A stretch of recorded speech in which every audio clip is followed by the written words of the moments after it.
Bonsoir à toutes et à tous, belle communauté, famille de cœur.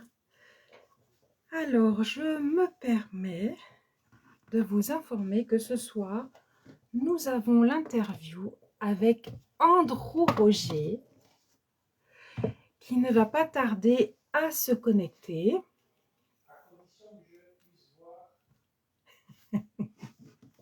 Donc,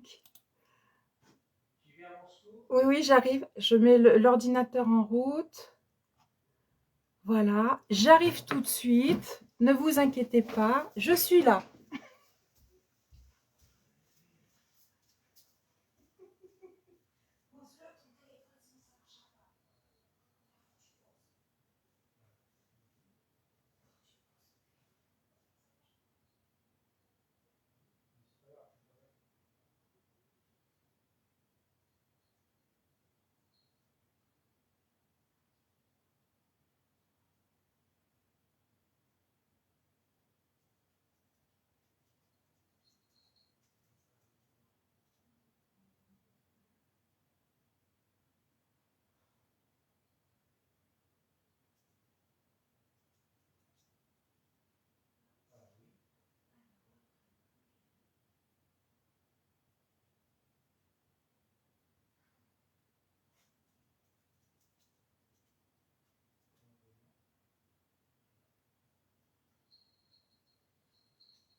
Bouge pas, faut que je clique.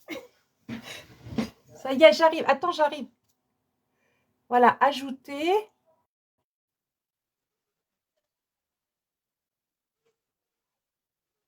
Voilà, l'ajout va se faire.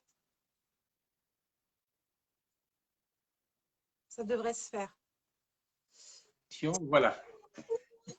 Coucou, voilà. Je suis là, je suis là. C'est de l'impro. Voilà, bonsoir Christelle. Bonsoir. On y arrive, on y arrive. On y arrive. Ce n'est pas toujours évident, surtout quand on n'est pas chez soi et qu'on n'a pas l'habitude de travailler voilà, de cette façon-là. Alors, comment vas-tu? Eh bien, je vais bien depuis tout à l'heure. Je vais toujours bien, il n'y a pas de problème. Tout se passe Il n'y a bien? pas de problème. Comment voit-on s'il y a du monde ou pas? Tu le vois toi peut-être, pas moi? Oui, moi je le vois de mon côté, il y a pas de souci. Donc, Oui, ne gère rien, il n'y a pas de problème. Nous sommes bien sur le groupe. parfait. C'est peut-être un tout petit peu fort parce que ça résonne beaucoup. Est-ce que tu es sur ton enceinte ou quoi que ce soit? Non, non, non, du tout, du tout. Je suis en direct sur mon portable et l'enceinte, je l'ai coupée. Alors, impeccable. Voilà. Alors, aimerais-tu te présenter, cher ami? Oh, me présenter, c'est moi que voilà. Je suis Andrew, voilà. Donc, me présenter, c'est facile. Je suis quelqu'un qui travaille depuis, je vais dire, depuis toujours dans les énergies. Autant que je me souvienne, depuis que mes souvenirs me remontent dans mon enfance, depuis l'âge de, puisque j'ai 17 mois d'écart avec mon frère qui vient après moi, il n'était pas encore né, que mes premiers souvenirs, c'était déjà des souvenirs, des pensées, de rêves du Christ. Voilà, et toute ma vie a été basée sur la personne du Christ, du ciel, l'importance du plan divin. Ma vie a toujours été bercée et j'ai toujours été baigné dans tout cela, dans les énergies du plan divin. Bien sûr, quand j'étais petit, je traduisais ça en forme de religion, puisque mes parents étaient dans la religion. Ce qui a eu comme excellent effet, c'est de me faire comprendre voilà, l'importance des textes bibliques, mais d'une façon exotérique. C'est-à-dire que si l'on prend un cercle, tout ce qui est à l'extérieur, c'est l'exotérisme. Tout ce qui est à l'intérieur du cercle, c'est l'ésotérisme. Et pour rentrer à l'intérieur du cercle, il faut d'abord voir l'extérieur du cercle, approcher le cercle, puis rentrer dans le cercle. Donc, on ne peut, et là j'ai compris avec le temps et les années bien sûr, qu'on ne peut rentrer dans l'ésotérisme qu'en étant d'abord dans l'exotérisme. Donc la Bible, l'Ancien Testament, le Nouveau Testament, les textes, je les connais par cœur, je peux vous les réciter, mais c'est pas ça qui va faire la spiritualité. Ce qui va donner l'éveil de la spiritualité, c'est la compréhension au travers du quotidien, voir un petit peu comment notre vie va évoluer. Donc, ayant beaucoup voyagé, puisque à l'époque, mon père était en gendarme, donc je suis né en France. On est parti de bonne heure de l'autre côté de la Méditerranée, l'Algérie, le Maroc, le Sahara. J'ai découvert beaucoup de choses. La vie est un livre ouvert qui nous enseigne énormément de choses. Et c'est une expérience qui m'a révélé exactement où j'en étais par mes valeurs réflexes, ce que je faisais, ce que je pensais, et donc comment j'articulais dans ma vie. Tout ça a été pour moi une révélation de faits successifs qui m'ont montré ce que j'étais exactement dans toutes les réalités. Et quand, par exemple, dans la Bible, on voit un commandement qui dit « tu ne mentiras pas », c'est là que plus tard, j'ai compris qu'on ne peut pas se mentir. On peut mentir aux autres, on peut cacher, tricher, on peut faire on peut approcher la vie de différentes choses aux yeux des autres dans le sens du paraître, etc. Mais l'être profond, quand on se retrouve seul face à une glace, face à ce que l'on est le soir avant de se coucher, de s'endormir, on sent quelle est notre valeur de solitude, on sent quelle est notre valeur de fragilité, on ressent tout cela. Et donc la vie va nous formater à mesure au fil des années. Et j'ai compris plus tard que cette immense école qu'est la Terre n'est autre qu'une école de pratique. On peut lire autant d'ouvrages que l'on veut, on peut apprendre des textes par cœur. C'est pas ça qui fera de nous des êtres spirituels ou autres, puisqu'on a tous la même essence universelle. On a tous cette essence avec donc les valeurs de l'univers en nous. Donc, ce code ADN, c'est un code universel. On en possède une valeur, on en possède quelques maillons. Après, on possède les valeurs de galaxies dans laquelle et nous sommes au niveau de l'univers. Et puis après, le système solaire. Bon, tout ça, c'est le temps qui m'a enseigné. Donc, quelque part, je me félicite d'être quelque part un autodidacte. Parce que tout ce que l'on peut lire dans les livres, ce ne sont que les valeurs des autres. Mais de nous-mêmes, qu'est-ce qu'on connaît? Par nous-mêmes, qu'est-ce qu'on a fabriqué? De quoi avons-nous accouché en tant qu'expérience?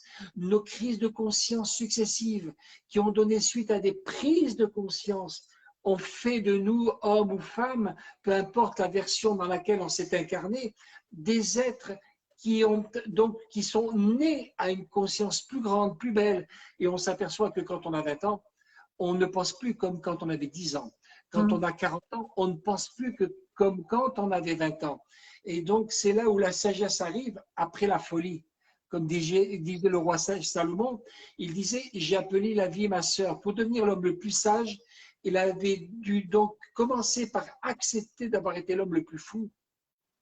C'est un peu, voilà. Et donc, la vie nous construit, la vie nous édifie, la vie va casser certains pans de nos existences, de nos illusions, pour nous emmener progressivement dans une conscience solide, une foi réelle qui est bâtie non pas sur les appréhensions des textes lus et retenus par cœur, mais de nos valeurs existentielles que l'on a vécues et revécues, expérimentées et réexpérimentées, qui fait de nous ce que l'on est aujourd'hui en toute vérité. Voilà, donc ma vie a été une succession de choses que j'ai vécues depuis ma jeunesse, avec de nombreux voyages, et donc qui m'ont formé quelque part, qui m'ont forgé, et je suis tombé de désillusion en désillusion, ce qui est bien parce que quand on enlève l'illusion, il reste la vérité. Et là, on ne peut pas se mentir. On est obligé d'être vrai, fabriqué de simplicité, fabriqué d'authenticité, et c'est ça la véritable spiritualité. Et les gens spirituels, on ne les trouve pas forcément dans une religion, dans un contexte bouddhique, dans un contexte, etc., etc. On peut trouver des gens, j'ai trouvé des gens spirituels dans différents domaines de la vie, avec différentes approches, puisqu'on dit que tous les chemins mènent à Rome. Donc, tous les chemins empruntés vont nous emmener à la lumière, à la connaissance. Connaître, c'est, comme je dis souvent, c'est naître avec. Connaître, naître avec. On n'est pas dans la connaissance par le livresque, on est dans la connaissance lorsqu'on est imbibé de ces valeurs, que l'illusion s'effondre comme un château de cartes progressivement et que là, on s'aperçoit de ce que l'on est vraiment parce que ce sont nos vécus qui parlent. C'est viscéral, c'est intérieur, c'est l'âme qui prend de l'expansion dans toute son authenticité. Donc voilà, fabriqué à l'école de la vie. Est-ce que tu peux dire que tu as toujours eu au fond de toi cette sagesse Recherche, spirituelle, ouais, cette recherche, ou est-ce que c'est petit à petit, en vieillissant, que tu t'es oui.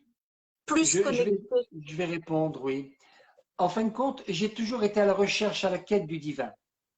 Au début, bien sûr, dans la religion, mes parents étaient dans une religion, on ne va pas dire laquelle, on n'est pas là pour ça. Et puis, quand je voyais, par exemple, Dios Estrade, on prêchait que Dieu avait créé le ciel et la terre en 6 jours, que le septième jour, il s'était reposé. Alors, quand j'ai regardé les textes à nouveau, je me suis posé les bonnes questions. Je me suis dit, par exemple, puisque le soleil est paru au quatrième jour, puisqu'il est dit, il y a eu un soir et il y a eu un matin, ce fut le premier jour. Il y a eu un soir et un matin, ce fut le deuxième jour. Là, je me suis dit, mais pourquoi un soir et un matin? Est-ce que Dieu a travaillé la nuit? Il fabrique le jour, normalement. Il y a eu un matin et un soir. C'est le jour d'action. Mais pourquoi un soir et un matin, ce fut le premier jour? En fin de compte, j'ai compris avec le temps que c'est dans l'obscurité que l'on se pose les bonnes questions pour faire jaillir la lumière. Donc, un soir et un matin. Le matin, c'est le jour de l'illumination, de la compréhension qui arrive avec tout son cortège d'explications. Et donc, le quatrième jour, le soleil a été créé. Comment donc on peut dire que ce sont des journées de 24 heures quand le soleil est paru dans le ciel au quatrième jour? L'homme est arrivé le sixième jour, juste à la fin. Et donc, ça m'a permis de comprendre qu'il y avait des incohérences. Et ce sont des explications exotériques. Que tout ça, c'était des métaphores mettant en scène des jeux cosmiques. Et progressivement, j'ai commencé à sonder, à tirer au clair. Et toutes les ombres, j'ai essayé de trouver la lumière qui était cachée derrière l'ombre. Et c'est là que j'ai compris beaucoup, beaucoup, beaucoup de choses. Et je suis arrivé à l'intérieur du cercle. Et quand j'étais à l'intérieur du cercle, donc l'ésotérisme, je me suis dit, ça y est. Alors j'ai vu un centre au milieu, puisqu'on a le cercle, et puis le centre au milieu, le compas tourne et fabrique le cercle autour du centre. Et c'est là un jour, puisque j'ai écrit des recueils de pensées, que j'appelais pensées philosophiques, et je me suis exprimé ainsi, je dis, puisque celui qu'on appelle Dieu, qui est en...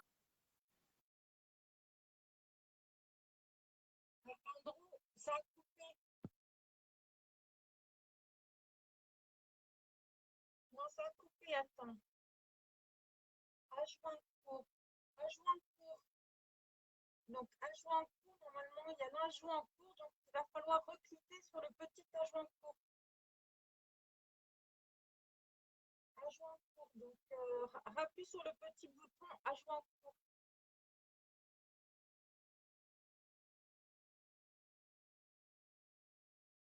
Ça a coupé.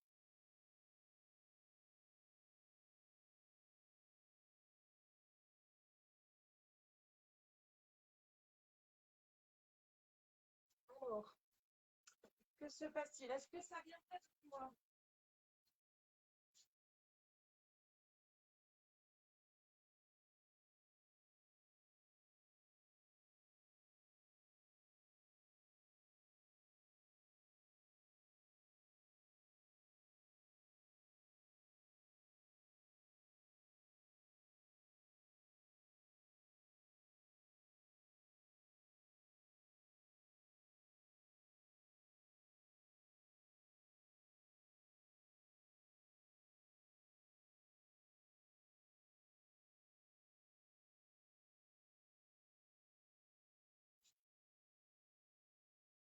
Alors,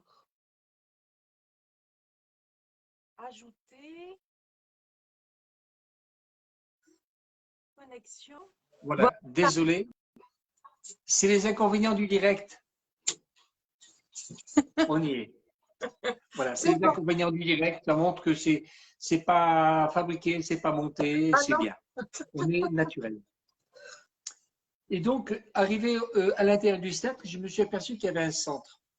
Et je me suis dit donc, je vais. Alors, oui, je disais que ça m'a permis d'écrire cette valeur philosophique. Le centre est partout et le bord n'est pas plus loin. C'est ça la notion de l'infini. Et donc, je me suis dit, puisqu'il y a un centre, je vais me rapprocher du centre. Et en me rapprochant du centre, j'ai vu qu'il y avait encore un cercle. Ce centre, en fin de compte, est un cercle. Et à l'intérieur du cercle, il y avait encore un centre. En fin de compte, c'est la connaissance. Plus on rentre dans la connaissance, plus le champ s'évase. Et l'on voit qu'il y a encore énormément à apprendre. Et c'est pour ça que les philosophes chinois disent la perfection perfectible. Et puis au Maroc, on avait un proverbe qui disait ceci, la vieille ne voulait pas mourir parce qu'elle voulait encore apprendre. Ça veut dire que la connaissance, elle est infinie. On n'a jamais fini.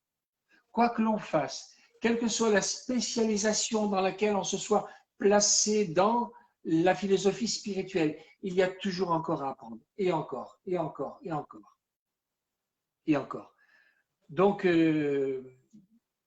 je ne sais pas, donc la question c'était, j'ai oublié.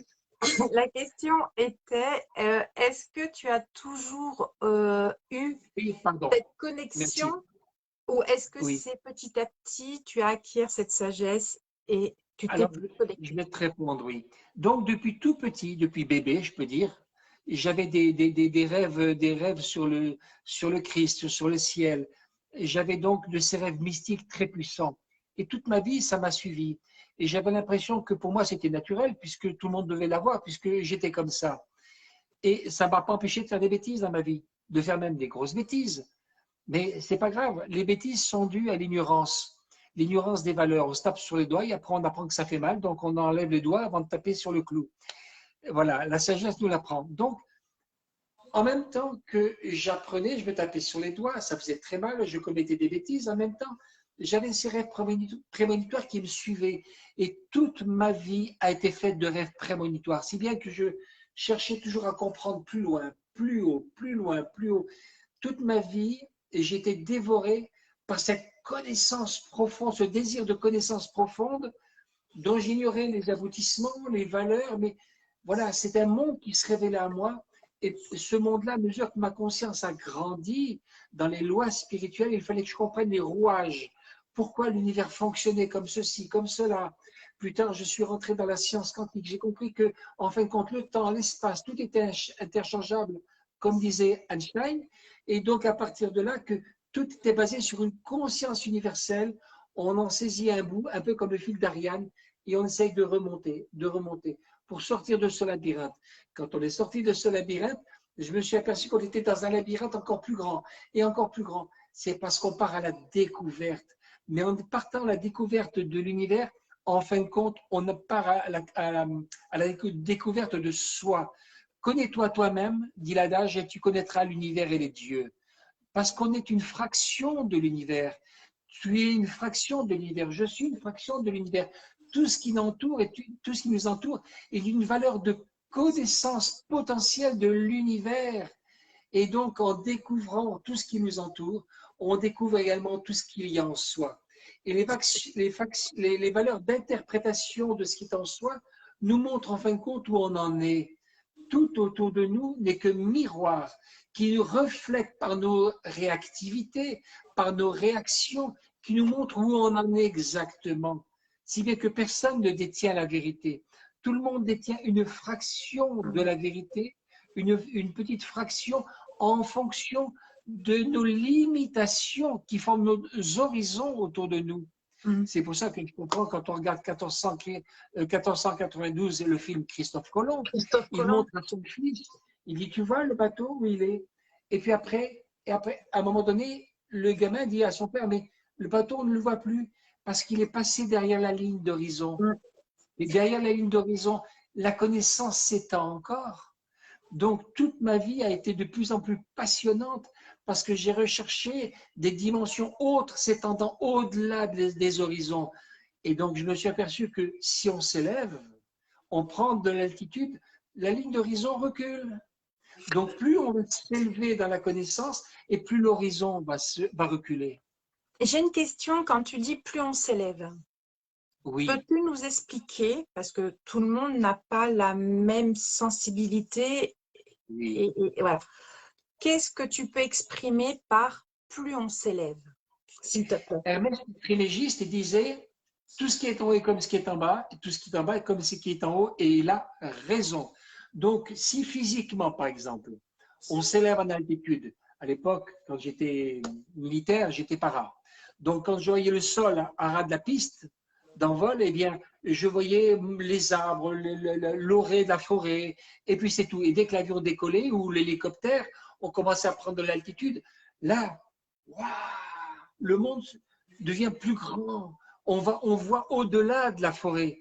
Puis plus tard, quand j'ai pas mal voyagé, je prenais l'avion, on montait à 10 000 mètres. Donc, on voyait mais des horizons de folie. Quand on survole l'Afrique, quand on survole les océans. Donc, on s'élève et l'horizon recule. Alors, ça se traduit comment spirituellement? Plus on monte dans des taux vibratoires, plus on se rapproche des consciences sacrées qu'on appelle anges, archanges, etc. Peu importe le nom qu'on leur donne, Devas et compagnie, c'est pas, peu importe tout ça. Mais plus on se rapproche de ces entités de conscience sublimes, plus on prend de la hauteur et plus on découvre des champs de conscience énormes. Je me souviens, j'avais 15 ans, 15 ans et demi peut-être à l'époque, et puis on n'avait que la première chaîne. Mon père étant gendarme, voilà, pour ne pas tout dire. On vivait dans la Beauce, on était rentré d'Algérie après la guerre d'Algérie. Et donc, on avait la première chaîne. Et donc, comme donc mon père, le soir, arrivait après le travail, il s'assoyait dans son divan avec ma mère. Il y avait la télé allumée en noir et blanc, la première chaîne, il n'y en avait pas deux à l'époque. Et donc, on regardait ce qu'il y avait, rien d'autre. Et moi, j'étais assis dans un fauteuil et très rapidement, je partais en conscience. En demi-conscience, je partais. Et tout de suite, je partais dans des schémas. Je voyais la géométrie. C'était beaucoup de triangles, des triangles de toutes formes. Et toutes ces formes, des triangles de toutes formes et de toutes couleurs en même temps. Donc, un triangle avec la même forme, mais positionné à côté d'un autre triangle de la même forme, mais pas de la même couleur, avait une logique différente. Et je rentrais dans les champs de logique de toutes ces formes. Ah, que c'était beau, que c'était merveilleux.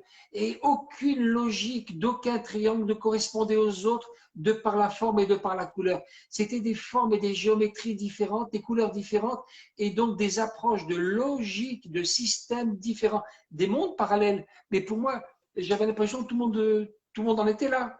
Donc pour moi, c'était... Ah, et je me disais, quand je vais revenir sur mon siège, je vais rapporter tout ça et je vais pouvoir exprimer ces valeurs de conscience qui me pénétraient de partout et qui remplissaient ma propre conscience. Et d'un seul coup, poup, je m'en allais, je revenais sur Terre, je revenais dans mon champ de conscience et la conscience de toutes ces formes-là commençait à s'échapper. Et je voulais les retenir. Et je me disais, pourvu que je retienne quelques mots-clés. Mais arrivé sur Terre, eh bien, tout ça, comme s'il y avait des douaniers qui disaient non, ça ne t'appartient pas. Donc, et je me retrouvais avec ma conscience de la Terre, avec la logique de la Terre, avec qui n'appartenait plus aux autres. Et j'étais malheureux parce que je ne pouvais pas ramener ces valeurs de conscience. Et j'ai compris que dans tous ces mondes parallèles, il y avait des champs de conscience qui s'activent, s'interactivent, mais aucune conscience ne peut posséder la conscience du champ voisin parce qu'on ne correspond pas à la même configuration.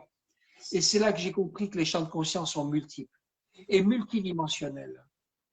Et c'était fantastique.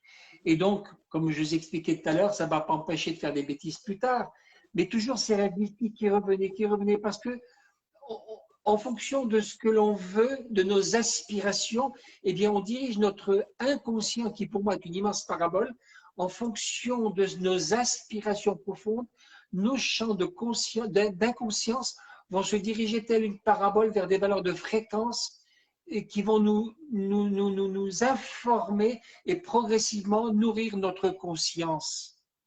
Valeur de fréquence, c'est-à-dire? Oui, que tout est fréquence dans l'univers.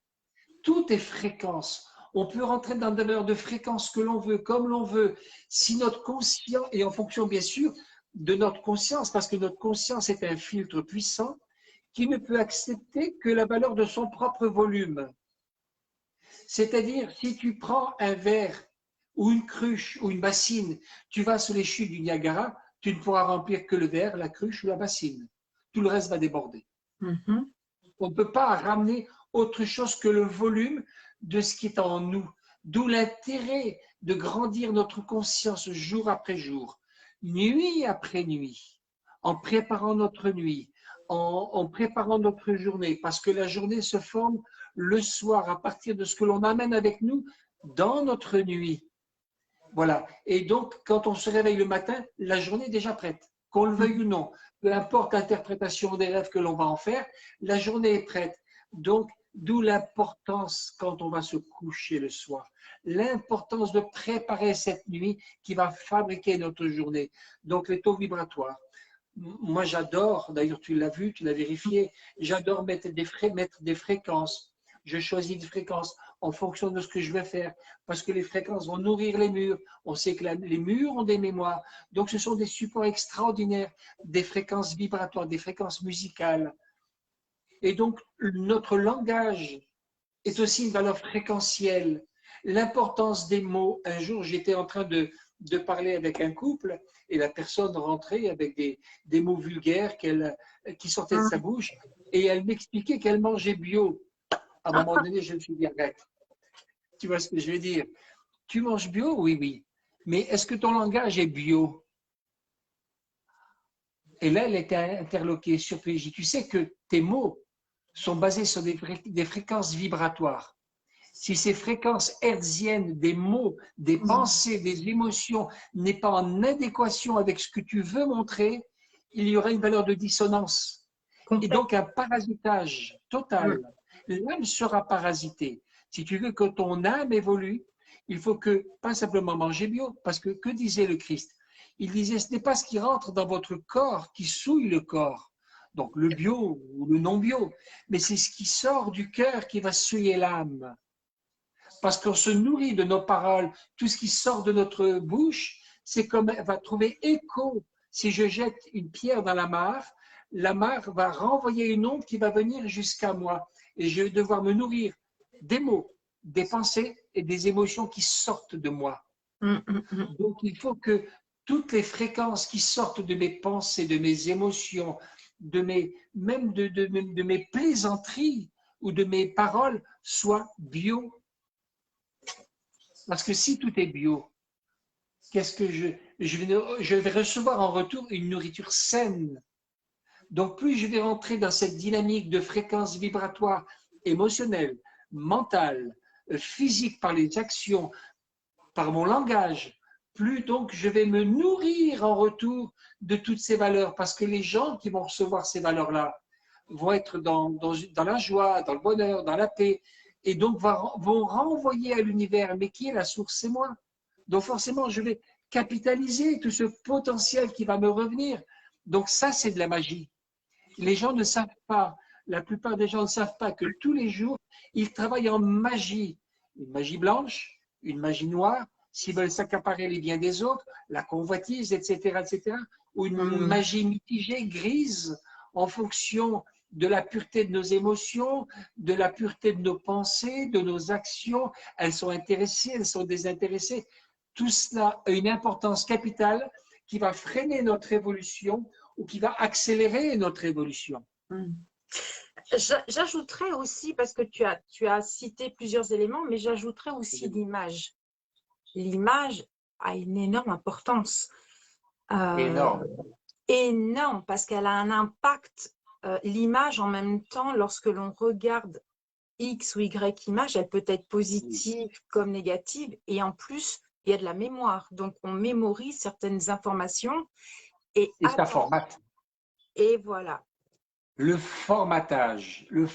Quand j'étais jeune, Je pouvais voir des films de guerre, de violence extrême, ça ne me dérangeait pas. Vu ce que j'avais vécu en Algérie, ce que je voyais sous mes yeux pendant la guerre d'Algérie, pour moi, c'était secondaire. Oui, mais tu Mais as aussi les images. progressivement, j'ai nourri ma conscience. Et en nourrissant ma conscience, j'ai commencé par ne plus aimer certains films. Voilà. J'ai commencé par faire de la ségrégation. Et puis, aujourd'hui, je n'arrive plus à voir un seul film de violence. Je ne peux plus, je ne peux plus, je ne peux plus. Parce que c'est un parasitage de l'âme. Tu as Et aussi. il faut nettoyer après. Oui, et tu as non seulement les films de guerre, mais tu peux aussi, je vois par exemple sur YouTube, aujourd'hui, tout le monde a accès sur YouTube. Donc, nous voyons aussi des reportages ou des musiques ou certaines émissions comme tout à l'heure, on a eu un échange avec une tierce personne. Attention, parce que tout n'est pas vérité. Prenons un peu de distance. Non, Et surtout, ne soyons surtout pas pas. un aimant par rapport à tout ce qui est vibration, mais en même Surtout pas. temps, tout ce qui est mémoire, image, sensation, regard et la voix. Il y a des voix qui C'est arrivent à important. hypnotiser des personnes. Tu as des voix Tout qui à arrivent fait. à Tout à manipuler. fait. Donc, prenons du La recul. manipulation. Voilà. On part de principes sains, corrects, et on va vous sortir des trucs tordus, mais on va le justifier en vous parlant du chakra 6 qui est relié avec le chakra 2. Donc voilà, pour réveiller le 6, il faut travailler sur le 2. Et les gens n'ont pas compris encore parce qu'ils sont mal informés que dans le corps, par exemple, on a 7 chakras, c'est vrai. Les 3 chakras inférieurs sont des chakras d'expulsion, de rejet. Puis les 3 chakras supérieurs sont des chakras d'attraction. Ouais. Et que le chakra du cœur, c'est le point intermédiaire, le point neutre. C'est pour ça que quand on parle de l'intelligence du cœur, c'est exact, parce que l'intelligence du cœur, dans le ventricule, à la pointe du ventricule gauche, qu'est-ce qui se trouve? L'atome germe, qui est notre étincelle de vie, qui possède toutes les qualités de toutes nos mémoires, de nos vies antérieures, depuis qu'on est arrivé en tant que valeur minérale, végétale, animale et humaine. Donc, à partir de là, si on utilise la mémoire du cœur, on demande même, en nettoyant notre code ADN, qui est en lien avec notre mémoire génétique universelle, donc l'univers, et notre conscience, eh bien, on peut avoir des informations, et avant de laisser libre cours et d'alimenter les chakras inférieurs, qui sont des chakras de rejet, eh bien, on va commencer par travailler sur les chakras supérieurs. Et laisser chaque valeur de chakra à sa juste place. À sa juste place. On ne va pas aller habiter au sous-sol, mais on va aller habiter au 100e étage, l'étage le plus haut, l'étage où on respire l'air pur, où il n'y a pas les fumées des usines au ras du sol, avec tous les oxydes, les carbones, etc. On va aller élever, voilà. Si bien que ceux qui, par exemple, font ont des prémonitions, suivant ce qu'ils ont comme prémonition, comme voyance, et bien en fonction de la pureté de leur état de conscience, ils vont recevoir des informations du bas astral, du très bas astral, du moyen astral ou des valeurs spirituelles de plus en plus nobles. Il y en a qui vous parleront « Ah, je vois, il va vous arriver un accident ». Et puis il y en a d'autres qui ne vous parleront que de choses très nobles parce qu'ils ne ferment les yeux sur le bas astral. Ils ignorent ce qui est en bas, mais ils veulent valoriser les gens dans ce qu'ils ont de plus noble, de plus beau. Un jour, le Christ passait avec ses disciples dans une région, on en parlait hier, je crois, et les disciples disent « Ah, ils ont vu un chien mort qui est en décomposition et qui puait. Et Rabbi, éloigne-toi de ce chien, il est en décomposition. » Déjà que le chien en Israël, ce n'est pas un animal pur, tout comme le cochon. Comme le cochon. Et donc, détourne-toi, il est mort et déjà en décomposition. Et le Christ ne les écoute pas, il s'approche du chien mort en décomposition. Il y avait les vers qui sortaient de partout, certainement, et j'en passe. Et il dit, regardez ses dents, elles sont plus blanches que les perles. Il s'attardait à sublimer ce qui restait de beau. Moi, aujourd'hui, on vit dans un monde de critique. Donc, plus on critique, plus on travaille en magie noire.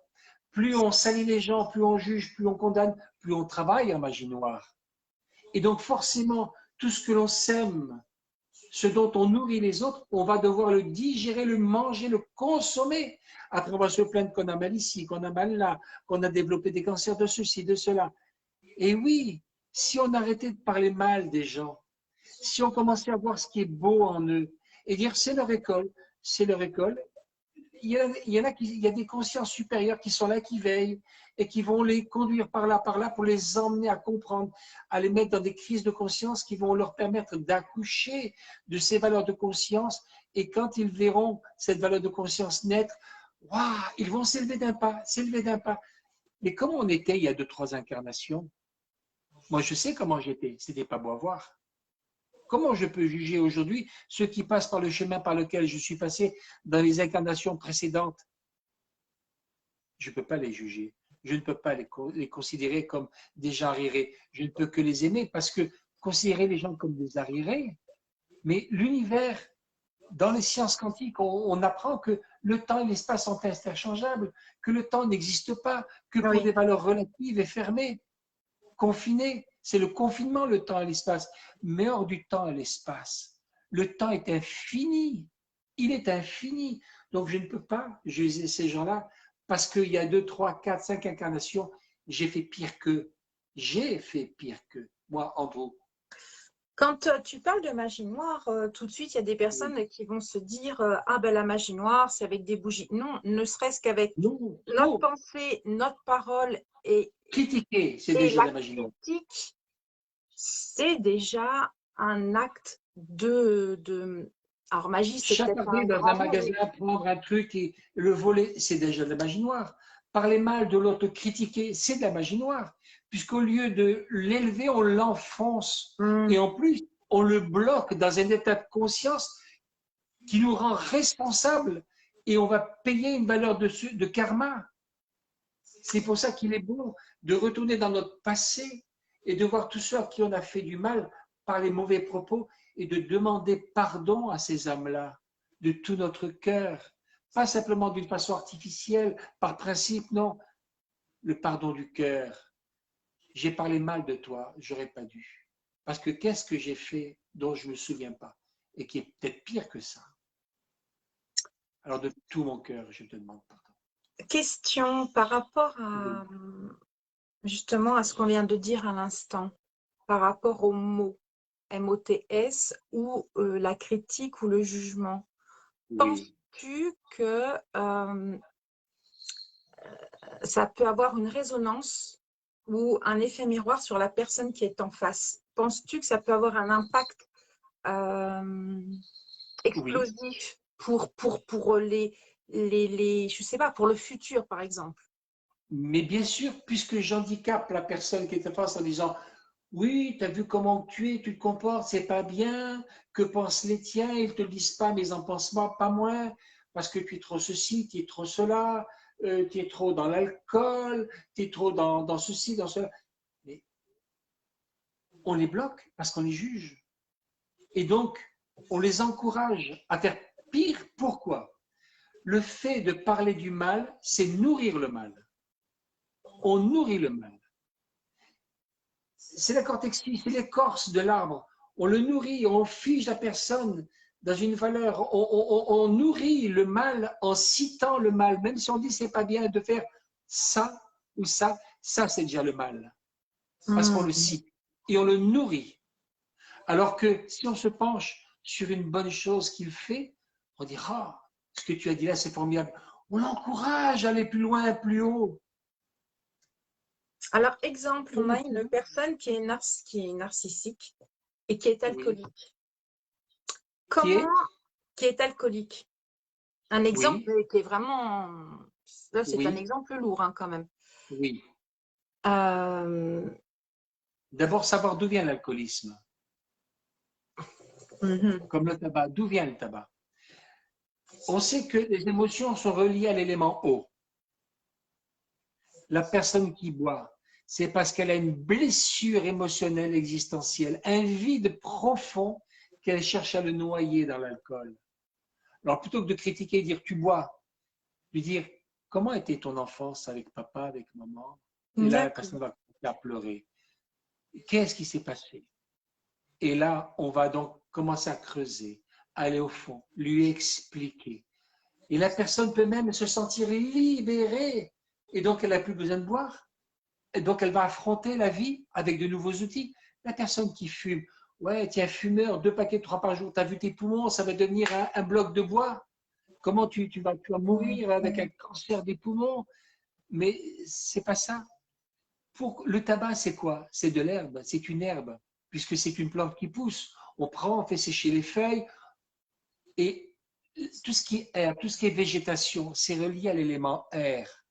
Donc, quand les personnes sont débordées par un tas de pensées, elles n'arrivent pas à gérer, parce que le mental est lié à l'émotionnel. L'émotionnel, il faut savoir que l'émotionnel existe déjà, s'est développé depuis 12 millions et demi d'années. Avant, c'était le monde physique. Maintenant, c'est le monde mental qui existe depuis 100 000 ans. Alors, 100 000 ans par rapport à 12 millions et demi d'années, c'est tellement petit que l'émotionnel, c'est le grand frère qui prend le petit mental qui vient juste de naître, qui a quelques jours à peine d'existence, et qui lui demande, de travailler comme un forçat. Je veux que tu me trouves une solution pour sortir de telle situation. Le mental, il n'en peut plus. La nuit, les gens se réveillent et ils disent j'ai le mental, il faut, et vous avez même des gens qui disent il faut tuer le mental. Non, surtout pas. Le pauvre mental vient de naître, on peut déjà le tuer parce que le grand frère émotionnel est en train de lui impliquer, de lui mettre une charge sur les épaules. Il faut que tu me sortes, trouve-moi le chemin le plus court pour sortir de cette souffrance qui est émotionnelle. On ne souffre jamais mentalement, on souffre émotionnellement. Alors, comment répondre à ces personnes? Comment pouvons-nous réagir Oui. ou avoir le mot juste sans enfoncer le clou encore un peu plus? Le mot juste, c'est de leur montrer de la gentillesse, parce que la gentillesse est une émotion. Ils se sentent seuls, ils sont, voilà, et leur expliquer gentiment un peu d'où vient, essayer de trouver, les conduire à trouver d'où vient cette souffrance, de retourner au point de départ. On m'a toujours dit qu'on ne pouvait pas jamais trouver les clés à la lumière alors qu'on les a perdues dans le noir, dehors dans la rue. C'est pas en venant à la lumière dans une maison qu'on va retrouver les clés. Il faut refaire le chemin inverse et retrouver les clés. Donc, il faut emmener ces personnes-là à réfléchir à leur douleur la plus profonde et se souvenir d'où c'est venu, d'où c'est né. Alors, c'est facile, on dit, ah, dans une vie antérieure, oui, mais c'est la vie antérieure, on ne s'en rappelle pas. Alors, ça nous fait une belle jambe. Par contre, on peut leur dire, quelle est ta souffrance dans ta jeunesse? Parce qu'évidemment, on a construit notre vie présente en fonction de nos passés qu'on a récupérés. On a posé les valises. D'ailleurs, Aziel avait écrit la valise miraculeuse et quand je parlais avec Aziel, eh bien, on échangeait sur ce sujet-là et il me disait, Andréou, avec son accent très catalan, la valise miraculeuse en fin de compte. On voit la valise au début, mais après, on ne parle plus de la valise. Qu'est-ce qu'il y a dans la valise? La valise, ce n'est pas le sujet en fin de compte. C'est le prétexte. C'est le prétexte. C'est le prétexte. Et donc, on plaisantait là-dessus. Et jamais il m'emmenait il me disait ce qu'il y avait. Il m'emmenait à réfléchir au travers de la valise miraculeuse, au travers d'autres ouvrages. Il a écrit peut-être 70 ouvrages. J'ai passé 10 années avec lui, extraordinaire, à ses côtés. Vraiment, où j'ai beaucoup appris par ses silences. J'ai jamais vu quelqu'un d'aussi voyant que lui. Il voyait les auras, il parlait avec les anges, il leur parlait en direct comme ça. Mais jamais il a fait la moindre voyance, jamais il a expliqué la moindre chose. Il aidait simplement à retrouver le chemin. Et quand il me parlait de gens, que j'aurais dit des êtres noirs, il en parlait comme étant des gens merveilleux, avec tellement de lumière en eux. Andrew, Voilà. il y a une question. Oui. On me demande, est-ce que ça revient à l'enfant intérieur? Alors, l'enfant intérieur, c'est notre enfance qu'on a vécue quand on était petit. Et cet enfant intérieur a vécu avec les valeurs racines de nos passés, de tous nos passés. Et donc, on a subi des traumatismes par rapport à papa, maman, etc., etc., etc. Donc, cet enfant intérieur, il faut le guérir. D'abord en prenant conscience que notre jeunesse a existé, notre enfance a existé. Mais si on ne guérit pas ces valeurs racines qui sont profondément meurtries en nous, on ne peut pas guérir notre enfant intérieur. Et quand l'enfant intérieur n'est pas guéri, notre adulte, on possède tous les handicaps. Par contre, si on arrive à aller dans notre passé, dans notre enfance, et à comprendre, on guérit cet enfant en disant « Ok, je comprends ». Et si on aime cet enfant intérieur, on lui explique, on s'explique les valeurs de notre enfance, puisque nous sommes nous-mêmes cet enfant intérieur, puisque nous avons les souvenirs dans notre tête. En comprenant ces valeurs et en aimant nos parents, ils ont été brutaux? Peut-être. Ils ont été sévères? Peut-être. Notre maîtresse, notre maître, nos copains, nos frères et sœurs, tout ce qu'on a vécu, mais c'est parce que quelque part, qu'est-ce qu'on a fait dans nos vies antérieures? On a fait pareil à nos enfants. Et donc, on récupère en tant qu'enfant ce qu'on a pu faire. Donc oui, papa et maman, je t'aime parce que je vous aime, parce que vous m'avez donné la vie. Que sans vous, je n'existerais pas. Alors évidemment, j'ai récupéré ce que je méritais. Et ce que je méritais, je dois maintenant l'accomplir, le vérifier, le construire ou le reconstruire. Et là, merci papa, merci maman. Et l'enfant intérieur trouve une sorte de résurrection, de baume intérieur. Et donc, le fait d'avoir cette compréhension, eh bien, et c'est là où on rentre dans la science quantique, le passé étant réparé, le présent est réparé. Je ne parle pas du futur, parce que le futur, on ne l'a pas vécu, donc on ne peut pas parler de ce qu'on n'a pas vécu. Mais le présent, je le vis à l'instant présent. Je suis dans ce présent éternel. Donc, automatiquement, ce présent se trouve restructuré, remodelé, enrichi par ce passé qui est guéri. Et donc, mon enfant peut grandir et devenir l'adulte que je suis. Et là, je peux vivre aujourd'hui, ici et maintenant, en parfaite conscience d'un renouveau, d'une joie immense. Parce que le passé est terminé. Voilà. Tu es parti, tu reviens. Ce passé est fini. Donc, je ne peux pas le réparer. Et ce passé n'a aucun poids sur mon futur. Mon futur peut être merveilleux ou encombré. Ça dépend de ce que mon présent va vivre, va établir, va définir en pleine conscience. Donc, on peut toujours tout recommencer. Toujours tout recommencer. Comme dit le premier ange lunaire, puisqu'il y a 28 secteurs lunaires, donc il y a un ange par secteur lunaire. Donc, Génédiel, l'ange que l'on prie le premier jour de la nouvelle lune, il dit, le passé, c'est fini, monte à présent sur mon nouveau train en partance vers une vie meilleure. Tout ce que tu vas décider aujourd'hui, tout ce que tu vas me demander aujourd'hui, s'accomplira obligatoirement. Mais comme on pense au négatif, on dit non, j'y crois pas. Donc forcément, notre demande à l'univers est entachée et parasitée par ce non, je n'y crois pas. Donc on est exaucé et on va vivre le non, je n'y crois pas. Le Christ disait, si vous demandez une chose, quelle qu'elle soit, il expliquait la science quantique en ces termes, parce qu'à l'époque, il n'avait pas la conscience de comprendre ce qu'est la science quantique. Donc, il employait des paraboles, beaucoup de paraboles. Et puis un jour, il a dit ceci, si vous demandez une chose, quelle qu'elle soit, je dis bien quelle qu'elle soit, je pèse mes mots, c'est ce que je vis au présent. Croyez que vous l'avez déjà reçu. Et vous le verrez s'accomplir. Parce que le temps que la matière se mette en forme, il faut quand même être gentil, laisser un laps de temps. Mais puisque vous croyez comme si vous l'aviez déjà reçu, ça c'est de la science purement quantique. Vous le verrez s'accomplir. C'est ce dans quoi je vis aujourd'hui. Et tous ceux qui vivent ça, vous voyez, tu le sais, je viens d'Espagne, je suis venu souvent d'Espagne, j'ai traversé la frontière. La première fois, je me suis fait arrêter par les flics. J'avais mis en bonne et due forme, j'avais donc la prise de sang, l'analyse, etc. Bonjour, oui, plaque d'immatriculation espagnole, donc vous vivez en Espagne, oui, oui. Ah, mais je vois que vous parlez français, vous êtes français, oui, passez. On m'a rien demandé. J'ai dit, mais j'ai mon test, mon papier. Non, non, c'est bon. Gardez votre papier. La deuxième fois, là, je me fais arrêter. Vous avez votre carte d'identité? Oui. Bon, on ne me demande pas mon test machin. carte d'identité. Ah oui, bon, ok, passé. La troisième fois, je suis passé il y a 3 jours avec Arlette. Ils étaient en train de fouiller un coffre et comme ils étaient occupés à fouiller un coffre, nous, tout le monde est passé. Voilà. Donc, je ne peux pas être arrêté, je ne peux pas être embêté par ce dont quoi je ne crois pas. Je n'appelle pas la vérification, donc je ne peux pas être vérifié. Alors, est-ce que c'est mettre une action? Et oui, puisque tu le dis déjà, c'est Oui, mais fait.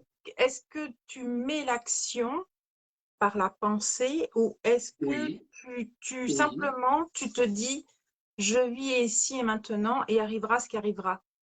Non, jamais, jamais il arrivera ce qui arrivera. Ça veut dire Inch'Allah, comme Non, disent mais les Arabes.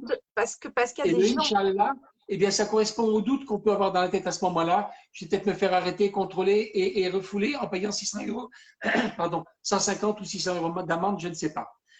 Eh bien, non. Quand je suis parti de Figueras le matin avec Arlette, on s'est suivi, 2 voitures, j'ai dit voilà, nous sommes transparents, nous sommes invisibles. On ne nous contrôlera pas Voilà. parce que nous sommes invisibles. Et on a été invisibles. Non, mais c'est ça, parce qu'il y a tellement de personnes, parce que Oui, je connais des oui, personnes justement qui vont te oui, dire je vis ici maintenant, mais arrivera ce qui arrivera. Donc c'est pour ça que je voulais absolument oui. que tu le dises. Jamais, Non, mais je voulais jamais absolument que on tu arrivera à ce qui arrivera. confirmes parce que c'est ici maintenant et tout est juste et je Qu'est-ce fais que ça veut dire confiance. tout est juste? Ça veut tout dire et ça veut rien dire. Tout est juste en fonction de ta demande ou en Oui, fonction de tes doutes. Tes doutes sont justes aussi. Donc on dit, ah, il m'est arrivé tel problème, j'ai été opéré ici et là. Tout est juste. On m'a dit que tout est juste. Oh, c'est pas juste. Non, si, tout est juste parce que ça, je l'ai attiré, ça, je l'ai fabriqué. Mes doutes sont là, ils subsistent, ils se développent. Et parce que je les nourris et mes peurs sont présentes. Donc tout est juste parce que tout m'arrive en fonction de mes peurs ou de mes convictions. Puisque ce qui prouve que je suis un être universel avec toutes les compétences de l'univers, puisque j'ai le code ADN de l'univers en moi. Ça veut dire que si j'ai des doutes, j'obtiens le résultat de mes doutes. Mais si j'ai oui, des certitudes, j'obtiens le résultat de mes certitudes. Et ça, c'est important, il faut le comprendre.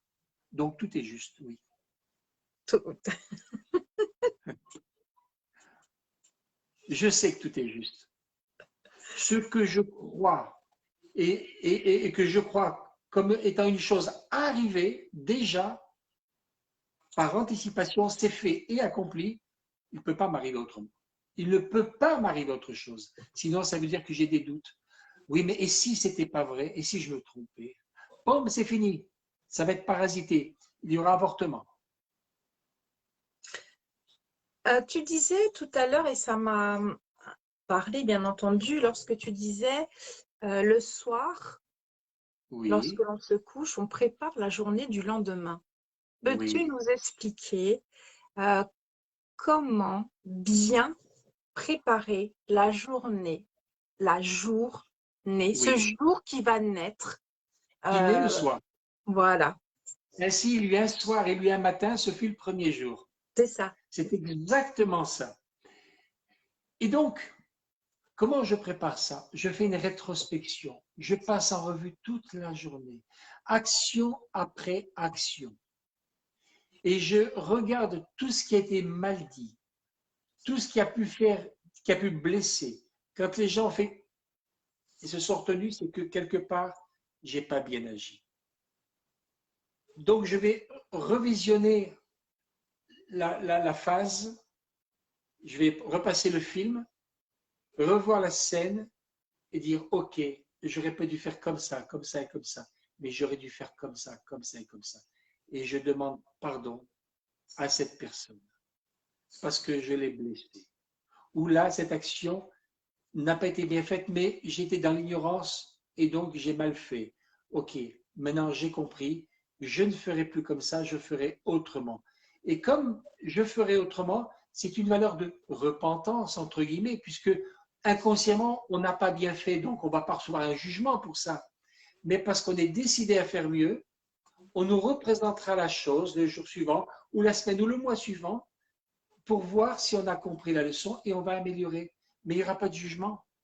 Donc, le fait de faire une rétrospection, ça permet d'emmener tout ça dans nos rêves la nuit.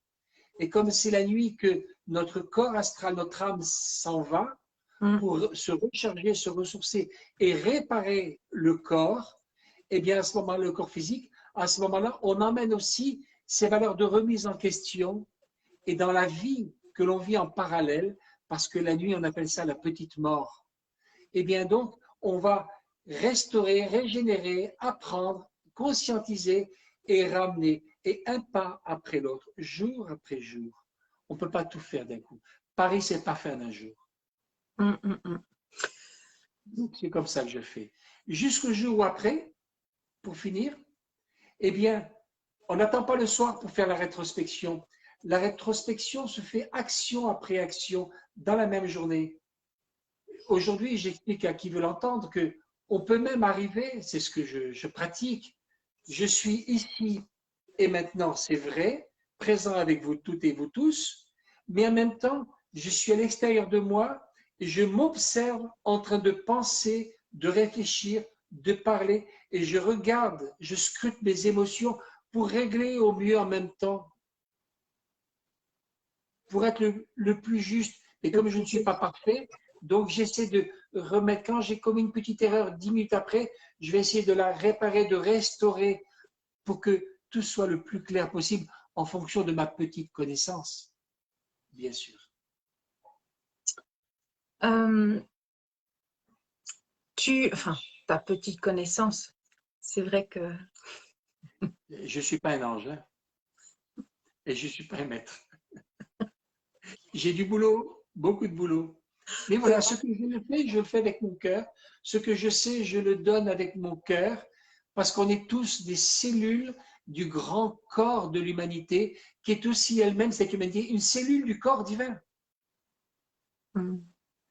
Donc voilà, je sais qu'en faisant du bien, je me fais du bien, parce qu'il y a toujours l'écho vibratoire en retour, cette valeur fréquentielle. Je jette le pavé au milieu de la mare, l'onde va me revenir autant de fois. Et comme j'ai envie de me faire du bien, donc je fais du bien. Je suis intéressé quelque part. Michel dit tous les soirs, je remercie pour la journée que j'ai eue. Oui, Oui. Parce que bonne ou mauvaise, mais surtout si elle est mauvaise, parce qu'elle va nous enseigner quelque chose. Quand j'étais voilà, j'étais parachutiste, donc j'étais un guerrier, un combattant, etc. Et pendant que les hommes allaient boire une bonne bière ou deux ou trois au foyer du coin, moi je partais avec tout mon barda sur le dos, les rangers, et j'allais sur le parcours du combattant. Qu'est-ce que j'allais y faire? Ben parce que comme je voulais toujours être le premier à l'époque, en tout, c'est comme ça, on veut être le plus fort, le meilleur, et des fois on est le plus bête aussi, eh bien, je partais pour passer le parcours du combattant. Il y a des éléments que l'on passe avec difficulté. Il fallait donc que je m'entraînais sur les faiblesses pour pouvoir en faire des forces. Donc, dans la vie, c'est pareil. La vie est un parcours du combattant. Tout ce qui est faiblesse, on doit travailler ces obstacles pour en faire des valeurs fortes en nous, puissantes en nous. Et toutes nos faiblesses nous sont redonnées. Alors, il y en a qui les fuient. Ils font l'école buissonnière. Et disent non, je ferme les yeux, je ne vois pas. Ou on met les problèmes dans les placards. Et on remplit des placards entiers. Mais dans les placards, qu'est-ce que ça fait? Ça se décompose. Et ça pue. Ça sent mauvais. Le jour où on ouvre les placards, nauséabonde. C'est pour ça que il y a des choses qui sont inutiles, des cadavres qu'il faut retirer des placards. Il faut donc ouvrir les placards et oser voir tout cela en face et dire ça, j'enlève, je n'ai pas besoin. Ça, je rectifie. Ça, je nettoie. Ça, je nettoie. Eh bien, on allège notre maison intérieure. Comme disaient les Écritures sacrées, notre corps, c'est le temple du Saint-Esprit. Donc, si on nourrit notre corps de vibrations saines, de pensées saines, d'émotions saines et d'actions saines, notre corps sera en meilleure santé. Et donc, sera vraiment, quand on parle du Saint-Esprit, c'est-à-dire de l'Esprit Saint, ce n'est pas un courant d'air. Le Saint-Esprit, il faut savoir que c'est le plus grand, le plus gradé des anges. On l'appelle Jéhovah. Dans l'Ancienne Alliance, on l'appelait Jéhovah. Donc, c'est Jéhovah Saint-Esprit. Le Christ étant au-dessus, puisque le Saint-Esprit, c'est le plus grand des anges, et le Christ, c'est le chef des archanges. Comme ça, je donne une information supplémentaire. Et comme c'est Jéhovah Saint-Esprit qui a semé la graine du mental dans nos têtes, donc n'allons pas dire il faut tuer le mental, il faut le nourrir sainement, afin que notre esprit soit l'esprit saint, le Saint-Esprit. Esprit. Voilà. Et pas dire il faut tuer le mental, il faut le mettre au pilori, voilà, parce que c'est pas bon, non, c'est faux. Entre parenthèses, le mental, donc l'intellect, qui c'est le patron de l'intellect, le grand patron? Celui qui est le chef du mental. Allez, je vous le donne. C'est un archange que vous connaissez toutes et tous très bien, qui utilise le verbe. Il s'appelle Michael. C'est un grand seigneur. C'est lui, puisqu'il régit la sphère de Rod-Mercure. Si on fait un peu de Kabbale, on parle de l'arbre de la vie. La huitième séphira, c'est donc la sphère de Rod-Mercure. Et le chef, l'archange qui dirige la sphère, c'est l'archange Michael. Et c'est la sphère des archanges, c'est-à-dire ceux qui sont à l'école pour être archanges. De même que Netza, Vénus, c'est les principautés, c'est le seigneur Raniel. Donc le seigneur Michael, c'est lui le chef du mental. Si vous dites, voilà, il faut tuer le mental, tuer l'intellect, comment vous allez réfléchir demain? À côté de la plaque. Moi, je ne fais crédit qu'à mes émotions. Ben, les émotions, allez parler à quelqu'un qui est en colère, vous allez d'abord attendre qu'il se calme, parce qu'aucun mental ne peut éteindre la colère tellement l'émotion est puissante et forte. Donc, il faut apaiser ce climat et après seulement commencer à emmener la réflexion progressivement. Voilà, je parle de plusieurs sujets en même temps, mais parce que c'est peut-être nécessaire. Oui, et puis ça donne des réponses. Et en ce moment, je pense que nous sommes en pleine évolution et aussi l'évolution spirituelle et l'évolution de notre âme, l'évolution de notre être. Et tu nous donnes des réponses parce que, bien entendu, faire des choses automatiquement, bah, c'est bien, mais si tu n'as pas les bonnes informations ou des bonnes réponses, bah, on revient au formatage, on revient au premier sujet. Voilà. Donc, c'est pas le Si le germe du mental nous a été donné, c'est pour une simple et bonne raison. À la moitié de la période atlantéenne, puisque l'Atlantide, le peuple de l'Atlantide vivait dans l'émotionnel, dans la construction de l'émotionnel, il fallait, tout était beau, tout le monde était beau, tout le monde était gentil. C'était le fameux jardin d'Éden, où là, tout était donné à profusion. C'est ce que les Hébreux appelaient le pain de la honte. C'est-à-dire que sans aucun mérite, on nous nourrissait, on nous longeait, on nous bordait, on nous couchait, on nous donnait le biberon, etc., spirituellement parlant. Mais il faut que l'enfant grandisse, qu'il devienne autonome. Et comme le maître de l'univers, l'être des êtres, voulait que nous soyons autonomes pour que nous puissions devenir des dieux créateurs et créer nos propres univers par la suite, dans une suite de milliards et milliards d'années, bien sûr. Eh bien, il nous a donné le libre arbitre. Mais le libre arbitre, il fallait qu'il y ait la scission. Bon, je ne vais pas parler de tout ça, le larynx, les poumons, etc. Donc, le fait de respirer, c'est le mental. Et donc, le troisième œil s'est fermé, les yeux se sont ouverts. On a commencé à voir l'autre comme une identification par rapport à soi. Et là, on a commencé à trouver que l'autre était dangereux, alors qu'avant, on était fusionnel, l'émotion. On a commencé à réfléchir. L'autre, réfléchir. Voilà, comme un miroir réfléchit notre image. Et les autres ont commencé à nous réfléchir et à réagir par rapport à ce que nous envoyons comme information. Donc, comme ça ne nous plaisait pas, on rentrait en guerre. Mais quand le mental sera complètement... Et donc, on a obtenu le libre arbitre. Ce libre arbitre est en train de se construire. Un jour, progressivement, tous les formatages sociaux, culturels, etc., éducatifs vont tomber progressivement à mesure que nous allons nous construire.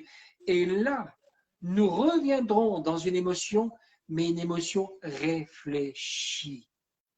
C'est pour ça qu'on commence à entendre parler beaucoup, de plus en plus. Il faut Pensez avec l'intelligence du cœur. Le cœur est intelligent, mais c'est l'intelligence du cœur.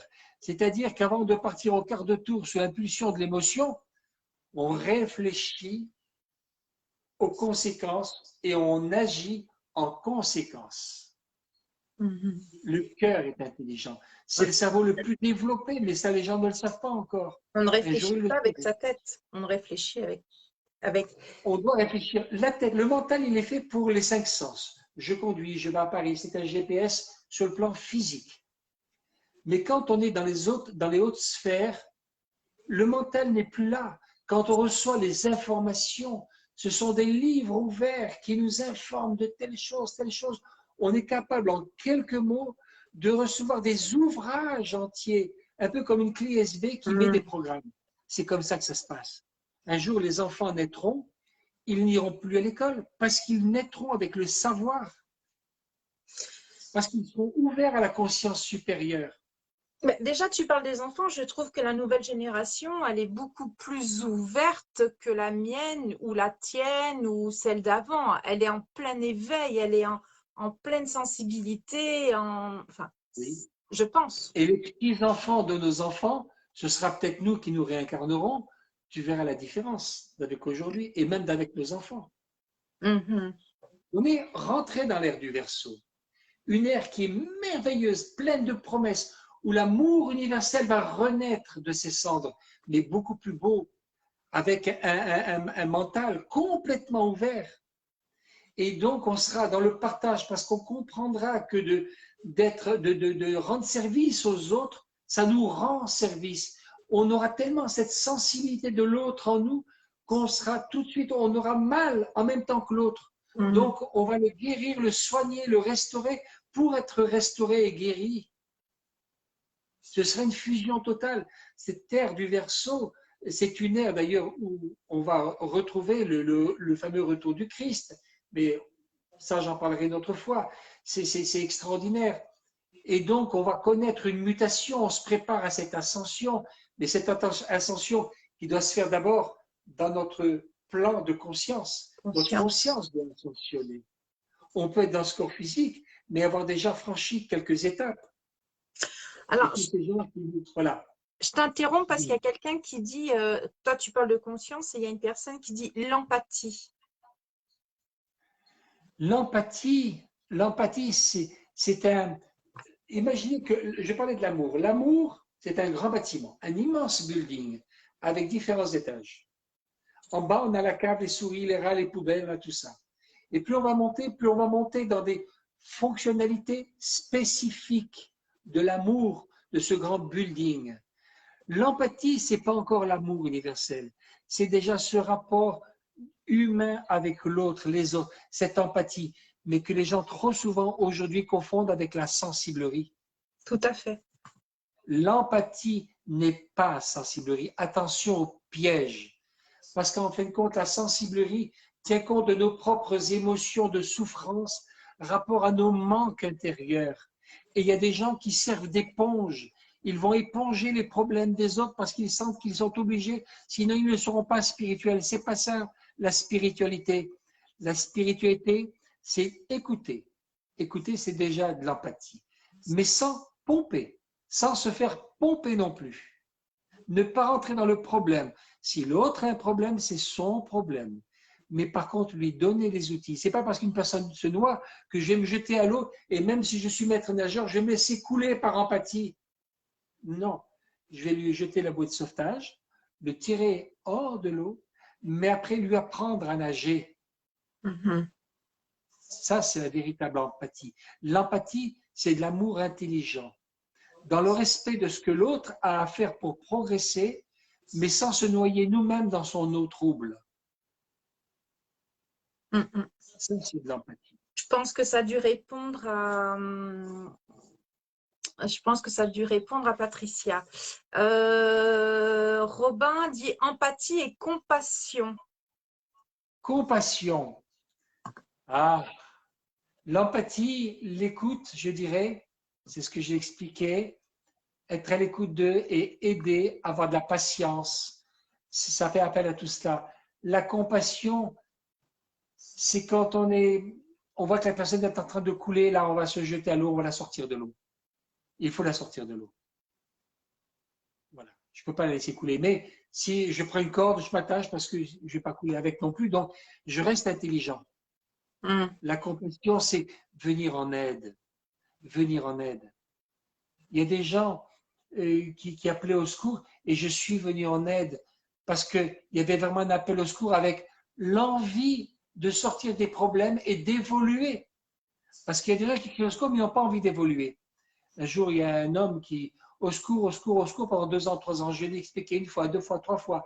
Et à chaque fois, il voulait me montrer que c'est lui qui avait raison en fin de compte. C'était pas comme ça, mais c'était comme ça. Au bout de 2 ans, je l'ai bloqué. J'ai supprimé, j'ai dit au revoir, mon ami. Tu as, un exemple qui est concret, c'est toi et moi. 2 ans sans vouloir bouger de sa cave. Et bien, reste dans ta cave, mon ami. Mais toi et moi, nous avons un exemple concret. Tu m'as énormément aidé. Parce que tu sais, mais bien sûr que si.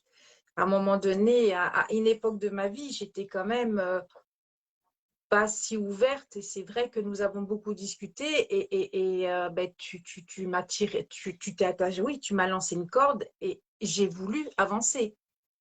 Je n'ai pas brassé constamment dans la boue et voilà. Voilà, moi, on me pose des questions. Tant que les gens, je les sens intéressés et avoir envie d'évoluer, mais je donne, parce que c'est normal, c'est mon frère, t'es ma soeur, voilà, c'est mon frère, c'est ma soeur, et puis donc, il faut aider parce qu'il fait partie de l'univers, c'est une cellule cosmique. Quand on parle, par exemple, de l'archange Raphaël, son nom signifie littéralement qui guérit Dieu. Alors on dit, oh, pourquoi il s'occupe des humains, ce Raphaël? C'est lui, l'archange, qui régit la sphère de Tiferet, soleil, ce fameux soleil qui représente la conscience révélée du Père. Eh bien, parce que s'il guérit Dieu, c'est parce que nous sommes Dieu. Nous sommes une cellule du corps divin. Donc, en nous guérissant, il guérit Dieu, puisque nous faisons partie de Dieu. Dieu n'est pas une entité séparée. Nous faisons partie de ce corps divin. Donc, si j'aide mon frère, j'aide ma sœur, eh bien, j'aide Dieu quelque part. J'ai certaines. Alors, donc, puisque je vois les commentaires, donc, il y a Lizzie qui dit sois souverain. Ah, ben tiens, c'est parti pour le coup, c'est allé trop vite. Sois souverain en ton royaume et tu pourras être un sauveur. Ensuite, on me dit bon, ben, que dire de la charité? Comment la définir? Alors, sois souverain de ton royaume. Ça, c'est la charité. Mais ça veut dire quoi, sois souverain de ton royaume? Sois le maître de tes peuples intérieurs. Ton royaume, c'est ton corps. Et tous ces milliards de cellules que tu as, tu es Dieu pour ces milliards de cellules. Ou tu vas les aimer et les faire évoluer, ou tu ne vas pas les aimer, tu t'en fous complètement, et ton corps n'est qu'un objet qui te sert à tes satisfactions, quelles qu'elles soient, gagner de l'argent, des fortunes, etc., etc. Donc, si je respecte mes peuples intérieurs, oui, ma tête, mon corps, mes jambes, mes bras, mes os, mes poumons, mon foie, ma rate, mes reins, etc., si j'aime toutes ces cellules qui sont en moi, ce sont mes peuples. Et ce que je vais leur demander, ils vont s'identifier. Sinon, ils vont se mettre en révolution, se révolter et créer donc des distorsions physiques. Il va y avoir des cancers et des maladies. Donc, si je suis capable d'empathie envers moi-même, j'aurai de la charité envers les autres parce que le Christ disait, tu aimeras ton prochain comme toi-même. Et quand on n'aime pas son prochain, comment peut-on s'aimer soi-même? Ça veut dire que c'est pas que tu dois aimer ton prochain comme tu t'aimes, parce que tu ne t'aimes pas. Ton prochain, c'est ton miroir. Tous tes prochains sont tes miroirs. Et ce qu'ils te disent et leur façon de réagir montre comment tu te comportes envers eux. Donc ça te montre à quel niveau tu t'aimes et comment tu t'aimes. Et si tu ne t'aimes pas, comment tu peux dire que tu aimes ton prochain? Tu sais que le sucre n'est pas bon, mais tu te gaves de sucre. Tu sais que l'alcool, c'est pas bon, mais ton foie est grossi, il va exploser parce que tu as attrapé un cancer du foie, une cirrhose du foie. C'est ça l'amour de soi? Et je vais dire, j'aime mon prochain? Non, c'est pas vrai, je n'aime pas mon prochain, parce que je ne m'aime pas. Donc, si je m'aime selon la valeur divine, universelle, les valeurs de noblesse extrême, eh bien là, oui, je vais dire que j'aime mon prochain. En étant souverain, je vais même vibratoirement être un exemple parce que par écho vibratoire, par mon aura, partout où je vais passer, je vais informer les autres auras qui vont informer la personne desquelles ces auras émanent. Et donc, c'est des semences que je vais lancer. Je me rappelle d'Aziel. Il passait dans la rue, on marchait ensemble et personne ne savait que c'était un mètre d'une telle trempe. Et puis, on allait manger une salade, on allait, voilà. Mais son émanation était d'une puissance.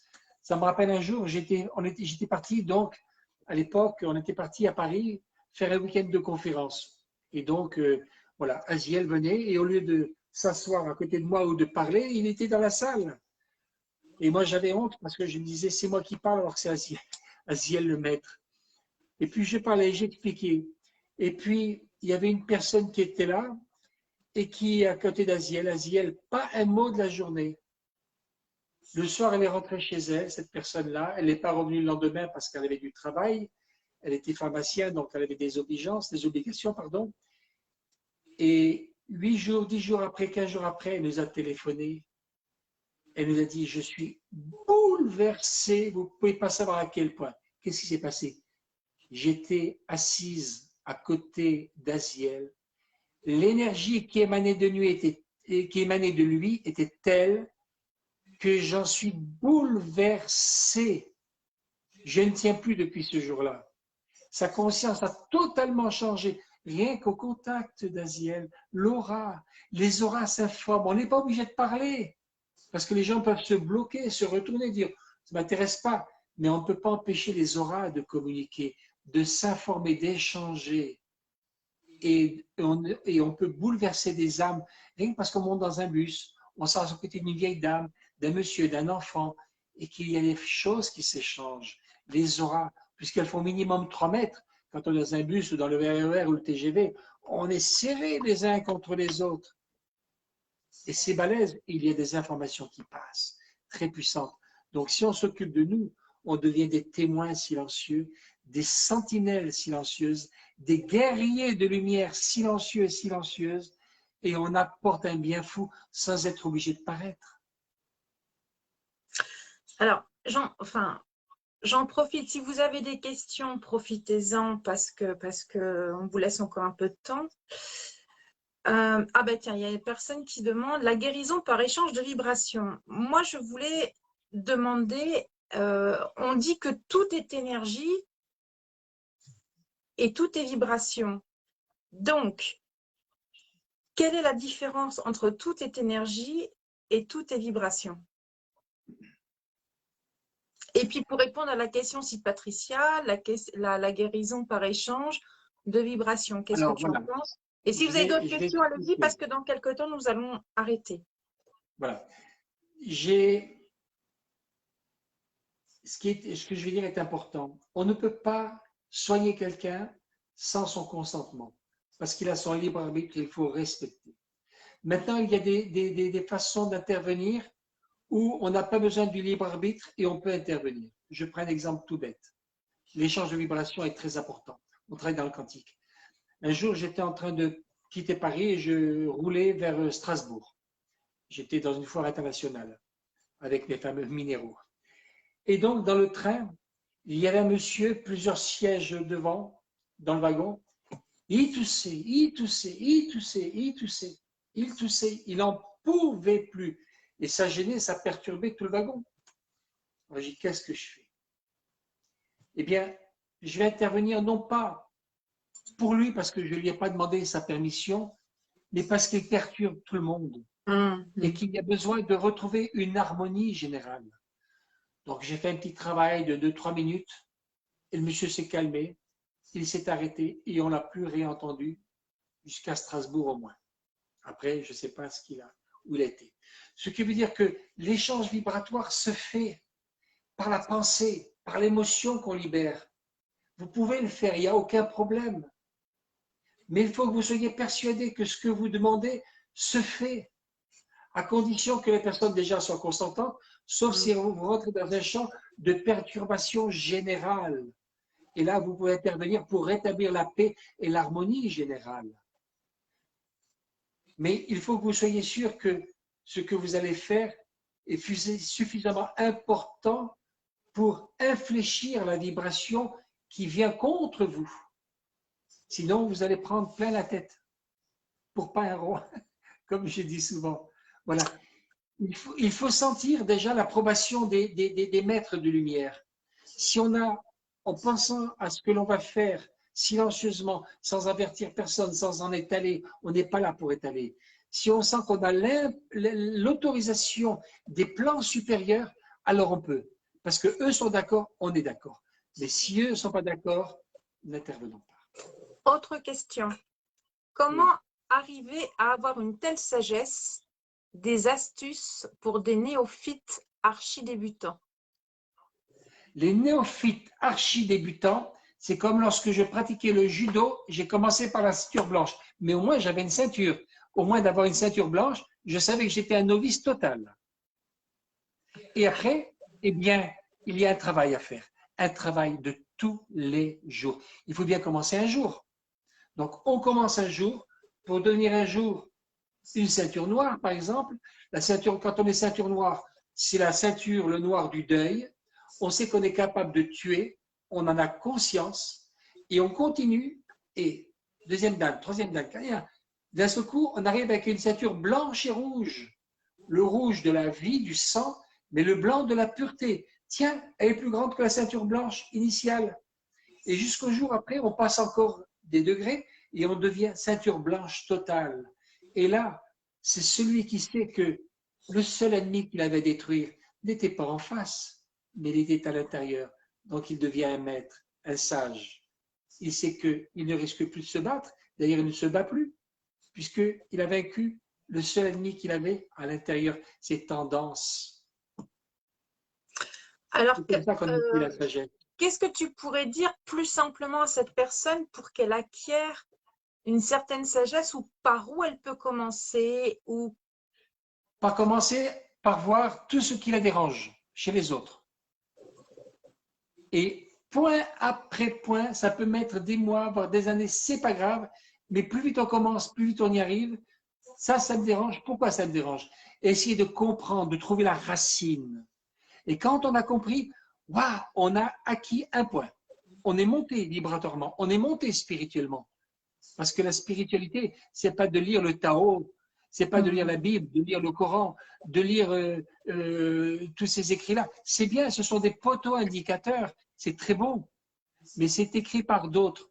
Mais on ne l'a pas fabriqué en nous, on l'a intellectualisé, mais on doit le vivre en nous. Donc on doit devenir le Coran, le Tao, la Bible, etc., etc. On doit devenir tout ça, tous ces textes sacrés que les saints ont écrits parce qu'ils les ont vécus, on doit les vivre à notre tour. C'est ça, on écrit le livre de notre vie. Donc, tout ce qui nous dérange chez l'autre, c'est en fin de compte, ça nous montre nos propres limitations intérieures et c'est ce qu'on doit transcender. Même si ça a été écrit par l'homme et que l'homme a pu déformer ou changer certains mots ou certaines je lis beaucoup de choses. Oui, aujourd'hui, quand je lis, je vois ce qui correspond à ce que je ressens, qui me parle intérieurement, et ce qui ne me parle pas, je ne dis pas c'est pas bon. Comme je suis quelqu'un qui a toujours recherché les rouages cosmiques, comment ça fonctionne, les lois cosmiques, je suis vraiment dedans, toute ma vie est dedans. Donc, quand ça ne correspond pas aux rouages cosmiques, je dis non. Et quand ça correspond au rouage cosmique, eh bien, je dis oui, parce que ça me parle, ça vibre en moi. Et si ça ne vibre pas, je vais essayer d'expérimenter. Et si après avoir expérimenté, il y a une petite particule, alors je vais la mettre là où elle correspond, à l'endroit exact, parce que peut-être qu'elle a été déplacée. Donc, je vais la replacer au bon endroit et dire, voilà, c'est là sa place. Et là, ce n'était pas sa place. Si tu avais un message à nous transmettre, quel serait ton message? Il est urgent, très urgent, d'arrêter de faire semblant avec nous, avec soi-même, et de rentrer dans la réalité de ce que l'on est, parce que les temps sont courts. L'ascension se rapproche de plus en plus, et il faut que nos incarnations qui sont proches, parce qu'une incarnation les incarnations se succèdent de plus en plus rapidement et viennent de plus en plus vite. Il y a une accélération du temps, d'ailleurs, vous devez le ressentir. Donc, il faut essayer d'être le plus vrai possible avec nous et de reparamétrer tout ce qui est dissonant pour se préparer, parce que je peux vous dire que de l'autre côté, on est mieux quand même, à un certain niveau. On est mieux. Et ce que je peux vous dire et vous certifier, vous signer en bas de la feuille, nous sommes tous, autant qu'on est, condamnés à vivre éternellement et à être heureux. Alors, autant sortir le plus vite possible de nos problèmes. Bon, je vois qu'il n'y a pas de questions. Si tu avais, parce qu'apparemment, tu as suggéré que tu aurais un sujet dont tu parleras plus tard. Donc, ça veut dire que tu envisages sans doute une interview numéro 2. Je n'ai aucun sujet de présent dans ma tête. Tu sais, comme je te dis toujours, je ne sais pas de quoi je vais parler, mais je parle. Le chat qui retourne sur ses pattes.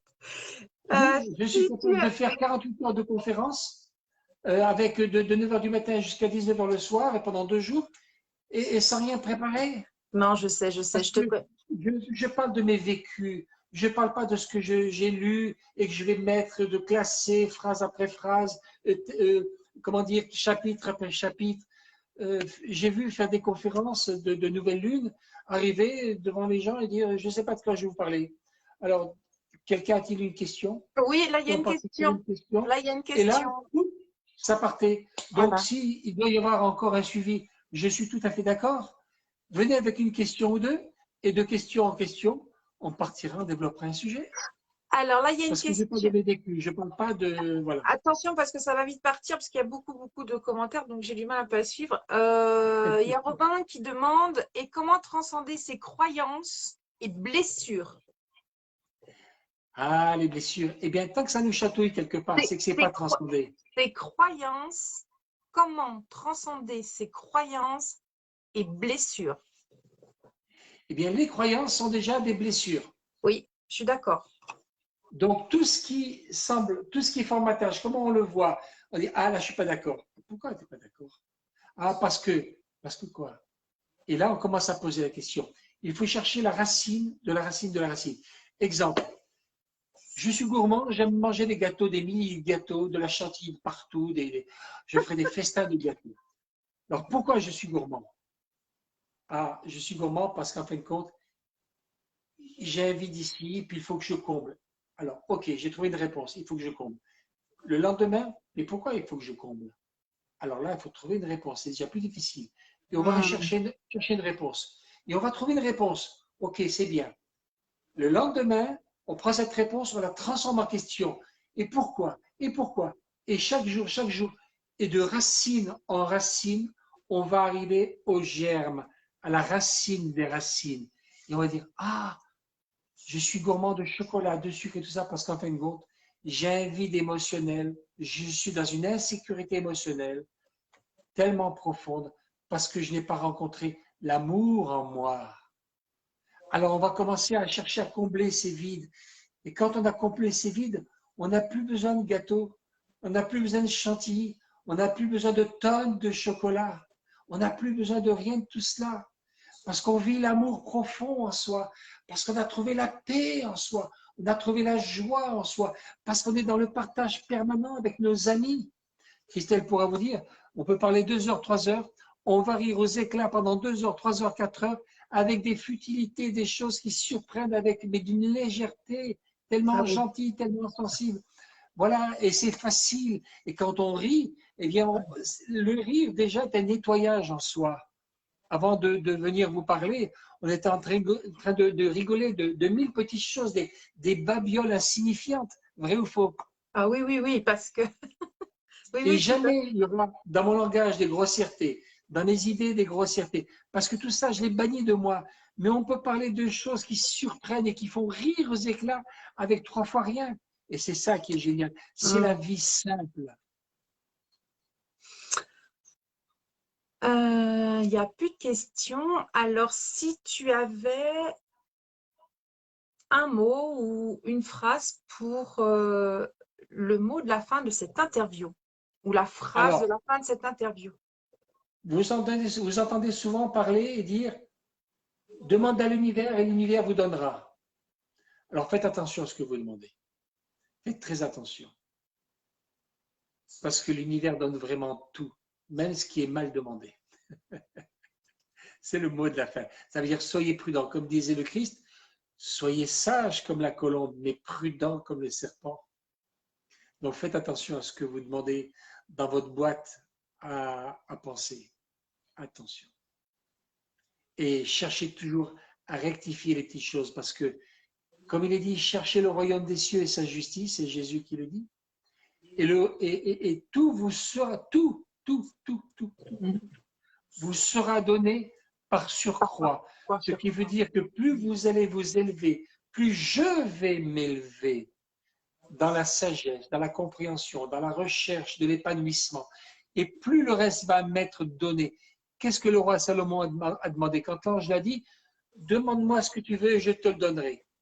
Il dit, je demande la sagesse. Et l'ange lui dit, mais parce que tu ne m'as demandé rien pour toi, ni richesse, ni fortune, que la sagesse pour diriger le peuple, je te donnerai même la fortune.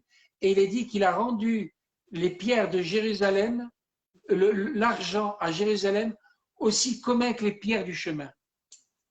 Et il a été d'une richesse, parce qu'il a demandé que la sagesse. C'est-à-dire que plus on va chercher la sagesse, la noblesse de la sagesse, et plus tout le reste nous sera donné, parce que nous sommes fils de roi. La conscience universelle est roi, et nous sommes nés de la conscience universelle. Donc nous sommes des dieux en puissance, des déesses en puissance. Voilà, vous voyez, on peut repartir sur des sujets, on peut rebondir.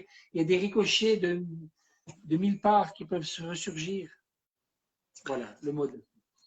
Alors moi, je tenais énormément à te remercier parce que c'est un énorme cadeau que tu nous fais et que tu fais à toutes les personnes qu'il y a eu, parce qu'il y a eu un énorme turnover et il y a beaucoup de personnes, même qui me disent qu'ils vont regarder en replay. Andrew, ça fait des années que je le connais, donc c'est un… Ouais, c'est un ami, c'est un frère, c'est quelqu'un qui m'a aidé, qui m'a porté, qui m'a tiré vers le haut, qui me tire encore vers le haut.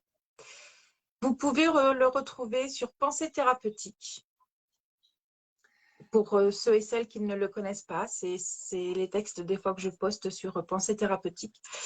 Et Andrew vous offre généralement le dimanche le soin quantique. Voilà. Donc maintenant, vous pouvez voir qui est Andrew. Un soin quantique. Voilà. Andrew, c'est donc cette âme merveilleuse qui travaille énormément et qui vous offre ce soin quantique qui vient du cœur, qui vient de là-haut, qui vient de toutes les vibrations. Donc, une énorme gratitude pour tout ce que tu nous apportes, pour ta sagesse. Merci à vous d'abord. Parce que grâce à vous, je suis… Toutes tes réponses. Pour ta simplicité, ta générosité et cet homme qui ne se prend pas au sérieux, que j'adore énormément. Est-ce que tu as des bandes, des grandes bandes? Parce qu'après ça, il va falloir que tu me bandes les chevilles. Hein, oui, parce qu'on va vous avouer une chose, Andrew est à la maison pour des raisons personnelles, donc il squatte, c'est un pauvre nomade. Il a tapé à ma porte et au secours, petit berger. Donc voilà. Merci à toi, Christine, pour ce moment merveilleux. Merci à vous toutes et à vous tous qui avez partagé ces moments parce que je ressens en retour votre énergie qui est belle et merveilleuse et donc probablement à bientôt. Oui, on essaiera peut-être de faire quelque chose, parce que là, ça s'est fait comme ça, on en a parlé, et on avait envie, ça nous est venu comme ça, hein, et c'est C'est venu hier bon. soir. Ouais, ça nous est venu hier soir comme ça, parce que c'est comme ça, et Quand je serai rentré chez moi en Espagne. ça marche. Et ben, maintenant, tu sauras te débrouiller tout seul pour appuyer sur, parce qu'en fin de compte, quand vous m'avez vu tout à l'heure, Je- je l'ai aidé à appuyer sur le bouton. on fera un essai 1 heure avant. On fera un essai 1 heure avant. Ah, ben, Je serai sur mon ordi, donc c'est pas pareil. et non, parce qu'on ne peut pas faire d'ordi à portable, c'est portable à portable. D'accord. Eh bien, écoute, par l'ordi, tu me montreras. Oui, mais Tu je vais brancheras l'ordi. interviewer qui? J'ai qu'un téléphone portable, j'en ai pas deux. Non, mais tu as un ordi. Tu allumes les deux. C'est téléphone à téléphone. C'est pas ordi-téléphone ou Non, téléphone-ordi. mais tu as un ordi. Oui, Eh bien, tu as le portable. Donc, par l'ordi, tu peux m'appeler par ordi et le portable au portable. oui, mais regarde, j'ai couru vers toi tout à l'heure sur ton téléphone portable. Mais c'est Donc, pas grave, il me faut tu feras il l'oiseau. faut deux téléphones portables. Tu Bref, prendras la fusée Ariane pour venir et tu reviendras après. Mais on va se débrouiller, on arrivera. On arrivera. moi, je vous souhaite à toutes et à tous une merveilleuse soirée, Je vous plein, embrasse tout et plein d'amour, plein d'énergie d'amour, plein de... Alors attention aux cadeaux cachés, comme vous a dit Andrew dès le départ. Soyez dans votre énergie d'amour, là, non pas là, mais là.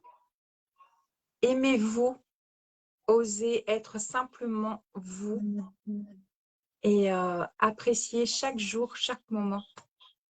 Et le soir, n'hésitez pas à demander pardon, même à vos parents, même à vos pires bourreaux, même à la personne qui vous a fait le plus de mal.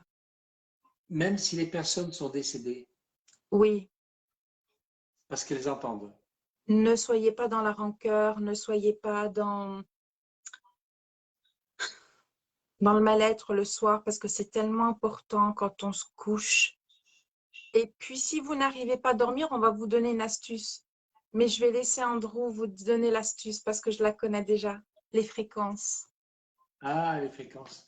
Alors, sur YouTube, vous avez pas mal de fréquences. Notamment, vous avez les fréquences 528 qui sont extraordinaires. Et vous avez une fréquence que j'adore aussi, c'est la 1111 11. Hertz. Yes, yes, yes. 1111 Hertz. Donc, une des fréquences 1111 Hertz, la photo qui paraît, c'est un ange dans un fond bleu avec deux ailes blanches. Les ailes blanches. Voilà, c'est une très belle fréquence. Moi, elle tourne 24 heures sur 24 chez moi. Ça nourrit les murs de mémoire. C'est important.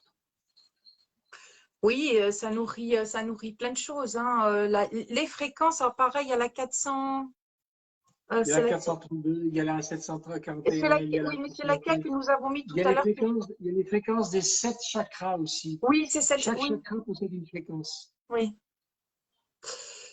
Et donc, et voilà, n'hésitez pas dans la journée ou le soir, vous mettre ça. Et je peux vous assurer que ça vous apporte un bien-être. Et puis, ça rééquilibre.